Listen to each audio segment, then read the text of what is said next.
Welcome to this webinar, Onboarding New Economic Development District Executive Directors. This is series number 3 in a 3-part series produced by the NATO Research Foundation with financial support from the U.S. Economic Development Administration. In this final webinar series, we're going to focus today our conversation about really getting started and leading with intentionality. As you embrace on this new endeavor to lead an economic development organization, there's going to be enormous demands on your time, and you're going to be inundated with information. And you as the director need to figure out how do you prioritize and filter this information so you can effectively use it to lead the organization. My name is Steve Etcher, and I'm delighted to be your presenter today. I am a manager at the firm Marks Nelson Advisors, LLC, which is a Kansas City-based advisory group. But prior to joining Marks Nelson, I spent more than 20 years as a director of an economic development district in the state of Missouri, and I'm delighted to take those experiences and share them with you here today. So as you take on this, a few opening thoughts that I just want to share with you and reiterate with you again. Taking on this position as a new economic development district executive director is not for the faint of heart. It will require an enormous amount of time and energy to make a positive impact, not only on the organization, but on the region that you're serving.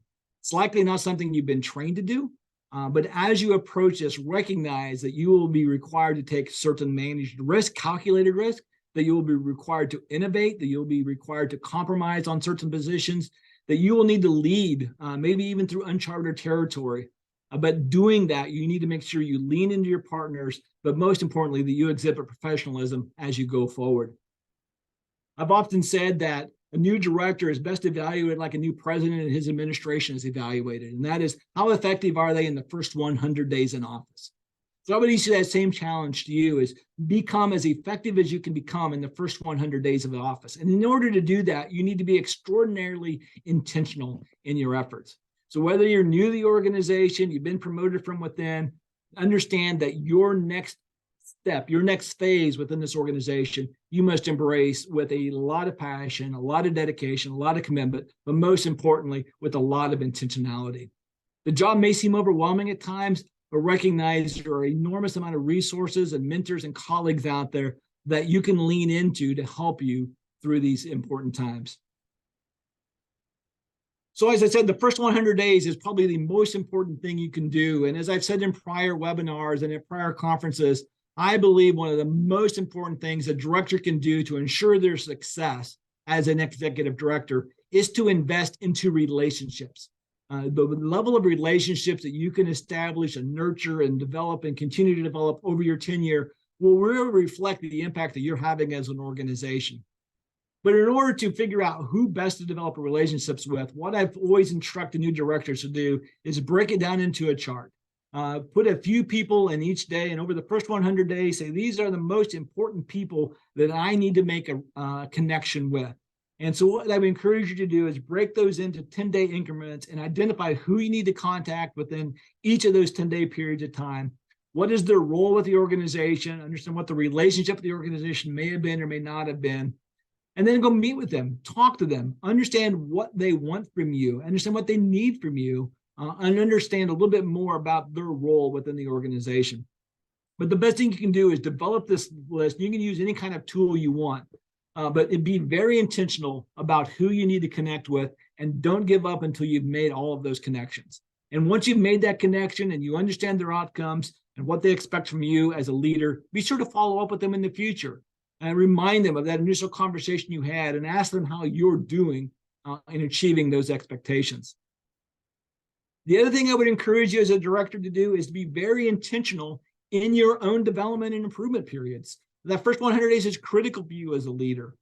What I would encourage new directors to do is ask themselves a series of questions. And again, put this into a metric, then keep it next to your computer so you can see it every single day to remind yourself what you need to do. You need to tell yourself, in the next 30 days, what are you going to do as a leader to improve your ability as a leader? What are you going to do in the next 30 days to improve how your organization is performing? And then what are you going to do in the next 30 days to encourage and enable your staff members? I believe those are 3 key tasks that you as a director should take wholeheartedly and embrace. So figure out what you want to do in the first 30 days, figure out what you want to do in the first quarter. So in the next 90 days, you're going to do those same activities, but make that reach a little bit broader. And then also put in there a goal for the year. In the coming year, you're going to do X, Y, or Z to improve your ability as a leader, to improve your organizational performance, and to encourage and enable your staff members to better perform and excel in their responsibilities. A tool that I've often used in the past is this very simple quadrant matrix. It's often referred to as the Eisenhower matrix. And it allows you to assign things to areas of this grid so you can effectively deal with the things that are most important. And the graphic is very, very simple. You take a task, you take a responsibility, and you put it into 1 or 4 quadrants based upon the answer to the question. How urgent is it? If it's highly urgent, you move it to the left. If it's of a low urgency, you move it to the right. How important is it? And this is how important it is for you as a new director to personally do. The more important it is, the higher on the quadrant it gets. The less important it is for you or your organization to do, it gets into the lower quadrant. So each task should be assigned to each of these 4 quadrants, one of these 4 quadrants. Those things that are incredibly urgent and incredibly important, those are the things that you should spend your time working on. That's the things you should pursue now. Those things that are important, but not necessarily urgent, those are things that you need to be planning to do later. Those things that are urgent, somebody's hair's on fire, for instance, but you don't need to be the one putting it out. Those are things that you can partner with somebody else. You can delegate that to a different staff, to a different organization, etc. And then there's always going to be those issues that they're not really important, nor are they urgent, but they may be at some point. So you put them in the quadrant and you just park it. And unfortunately, what I've seen with new directors over time is they spend so much time dealing with things outside of that top left quadrant. And I would say 80% of your time should be spent on that top left quadrant to make sure you are really moving forward with the things that create the most impact to your organization. As we talk about intentionality in your new role as an executive director, I think it's important to understand the messaging that you present. And I'm talking about your message, your personal message as a new executive director of the Economic Development District. As you develop that core message, it needs to be concise, it needs to be consistent, and it needs to convey a sense of champion, that you are really driving this organization. And once you develop that message, you need to share that with your board, you need to share that with the general public, you need to share that with your staff, and you need to share it with those funding agencies that support your organization. And the message should be really simple. And then start with yourself, who you are, and why are you so excited about this opportunity that you have to lead this new organization? Then talk about the organization. What does the organization do, and what are you known for? Unfortunately, the industry that you're in is really difficult for a lot of people to really grasp and understand. Is it just another layer of bureaucracy? Is it another cog in the wheel of government? No, you're far more than that. But it's important for you to clearly and concisely articulate who you are, what you do, and what you're known for. Then I think it's important in that core messaging to say what you are going to accomplish as a new executive director and how you're going to measure your own success. So I would take time as a new director and create this core message, who you are, why you're excited about the position, what the organization is doing, what we're known for, what you're going to accomplish, and how you're going to show people how you've succeeded in that. So it's very, very important that you have a core message to share with your constituency. We've talked previously about creating a strategic action plan. And I think this is critical for organizations because it helps you take your limited resources and really focus them on the things that can do the most good within your region. And unfortunately, a lot of regional planning organizations use their SEDS as their organizational strategic plan, and nothing could be more harmful to an organization. The SEDS is incredibly important to guide the growth and development of your region, but that doesn't necessarily guide the development and growth of your organization. What we have seen is without a strategic action plan, we have found organizations become the jack of all trades and they have no specialties. They don't really have a high value that they're offering to the region. So having a strategic action plan will create the focus that you need to really significantly impact certain initiatives within your region. It's best, I believe, to focus on a limited number of key initiatives, achieve those, then add more initiatives and keep moving forward in that process. As I said, an organizational plan should be different than your SEDS or the regional development plan. And here's just a sample of what an organizational strategic action plan could be. We're focused on talent development. We're focused on regional leadership. We're going to create an organization culture that's positive, and we're going to create financial sustainability for the organization. And those are our 4 goals. And here's the objectives that we're going to pursue to achieve those goals. And this is just a sample of what your organization's strategic plan could look like.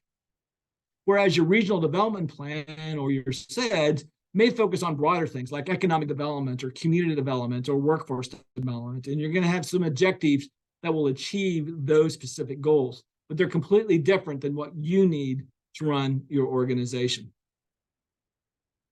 Also, as a new director, as much as I like to be positive, you also have to prepare yourselves for the unexpected, for the unknown, for those things that you just don't see coming. And how do you do that as a new director? First, I think you have to have a long-term financial plan for the organization. And that financial plan should be really focused on creating a reserve balance, eliminating any indebtedness. You have mobility and flexibility as things change.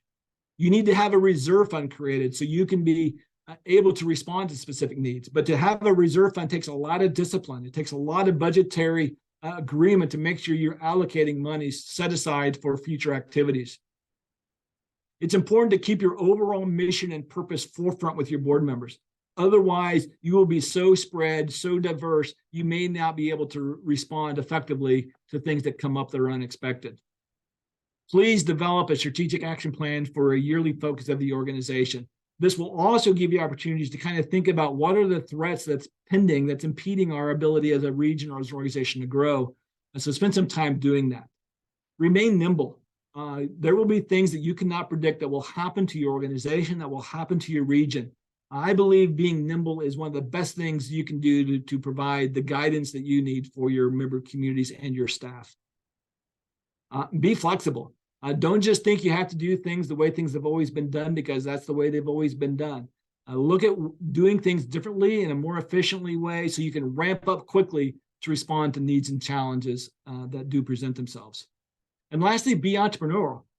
Be that entity, be that voice, that vision that says, how can we do this better? How can we take this opportunity and really create even more opportunities from that?